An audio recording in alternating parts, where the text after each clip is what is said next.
Many people find themselves trapped in an exhausting cycle of fear, a paralyzing force that prevents them from following through on their plans, living extraordinary lives, and pursuing the dreams they have held for years.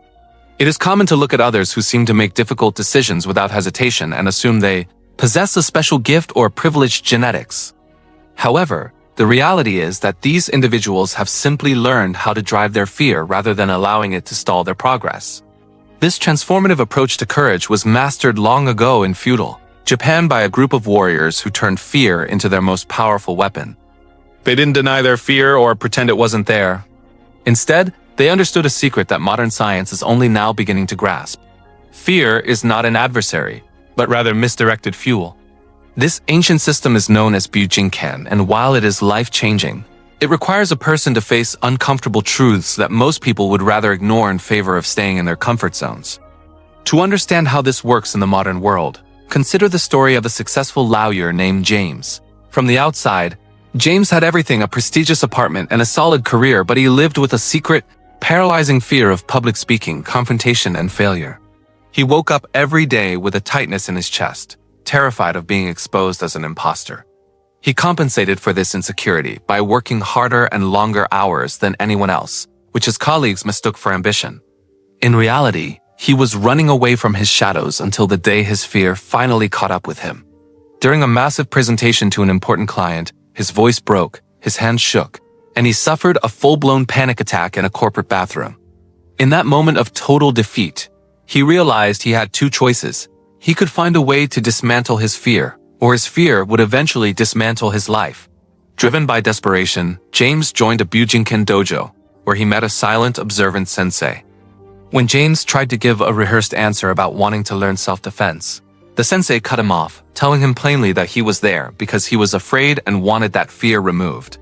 The sensei explained that fear is not a flaw to be deleted, but vital information that James simply hadn't learned how to read.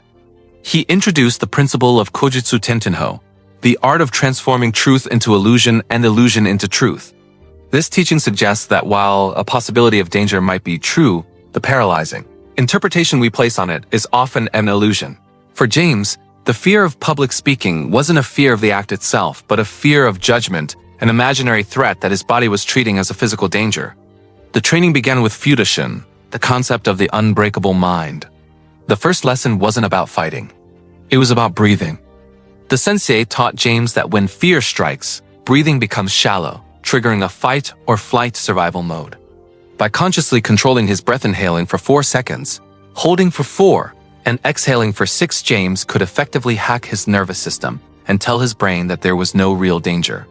It was not a magical fix, but a rigorous reprogramming process. James practiced this everywhere, in his car, in elevators, and during tense meetings. Slowly, he began to develop flexibility rather than rigidity, allowing him to stay firm and clear-headed even when his boss was breathing down his neck. Finally, James moved into the phase of controlled exposure to discomfort.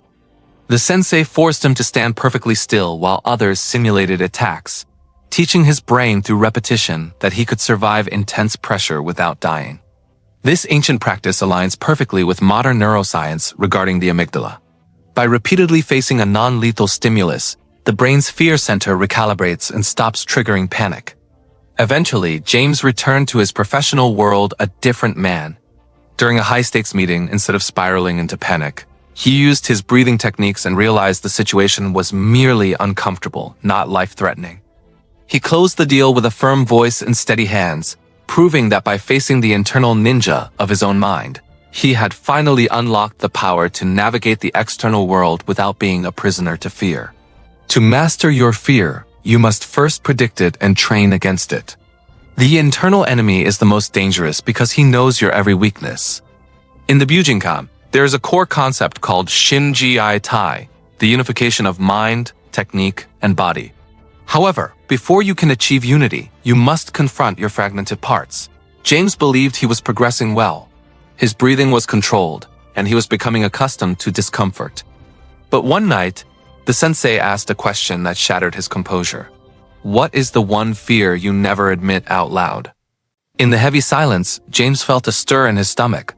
The sensei explained that the fear you hide even from yourself is what truly controls you. James knew exactly what it was. The fear of being inadequate, the belief that if people truly knew him, they would leave. Under the sensei's order to speak, James admitted through a choked voice that he felt like a fraud, fearing his achievements were merely luck. While admitting this felt like reopening an ancient wound, naming the fear stripped it of its power. While he was hidden, he was invincible, the sensei said. Now, he is just another opponent. In Chapter 6, James began the mirror technique. He was tasked with writing down every fear-based story he told himself. I'm not good enough. People will judge me. If I fail, I lose everything. The sensei then instructed him to question the evidence for each. James realized there was no factual evidence for his inadequacy. In fact, his history was full of success and satisfied clients. In the Bujinkan, this investigation of truth versus falsehood is called koshutsu. By exposing his fears to the light of logic, James discovered that 90% of them were based on assumptions rather than facts. As a cognitive psychologist from Oxford explains, while our primitive brain cannot distinguish between real and perceived threats, activating the rational prefrontal cortex can override the amygdala's fear response. By Chapter 7, after 3 months of training, James had transformed his breathing, thinking, and actions. To prove his progress, the sensei required a final exam, facing his greatest fear without a safety net. For James, this meant public speaking. He signed up to give a presentation on professional fear at a legal event. Despite the return of physical symptoms, racing heart, and sweaty hands, he used his tools: breathing, questioning, and gradual exposure. When he finally stood on stage, he realized that discomfort is not death. Midway through, his fear lost its relevance as he focused on his message. He realized that fear doesn't disappear forever, it simply stops controlling you. 6 months later, James continued to train, understanding that discipline is about constant preparation. He embraced the concept of bowing flowing like the wind and adapting to new challenges. He developed a 5-step system: recognize the fear without judgment, breathe to calm the nervous system, question the narrative, expose yourself to discomfort, and prove your survival.